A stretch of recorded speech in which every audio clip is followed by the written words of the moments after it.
Tonight, shark attack. A young bodyboarder killed near Dunsborough. Wall of flames. How ultramarathon runners tried in vain to escape a Kimberley blaze. That was horrendous, yeah. Probably the most scariest time of my life, actually.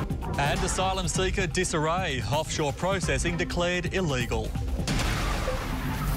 This is 10 News with Michael Tetlow.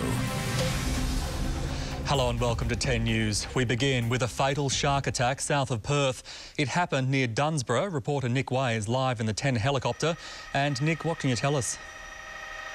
Well, Michael, what was a great day with great surf has certainly turned to tragedy down here. It happened at just before 1:30 this afternoon at Bunker Bay, just below the Channel 10 helicopter here where we are at the moment. Now, this 20-year-old Margaret River man, he's actually from Sydney. A couple of years ago, he came over here to live. He was surfing with up to half a dozen mates when he was taken from below. It's believed he suffered massive injuries to his lower body in the attack. His friends desperately tried to save him. They tried to get him to shore and to administer CPR, but the wounds were just simply too much for them. Now, an ambulance was brought down, but as I said, he could not be revived. Now, one of his friends arrived at the beach shortly afterwards, and we spoke to him. Now, this man had been called by his mate just this morning saying, "Do you want to go surfing?" And he said, "Well, I can't make it."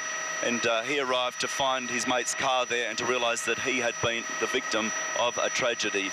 So here's what he had to say. Yeah, he phoned me up and he said, he was down here at the time, and he said, doesn't look that good, and I'm going to check somewhere else. And I was given the news about half an hour ago and just didn't believe it.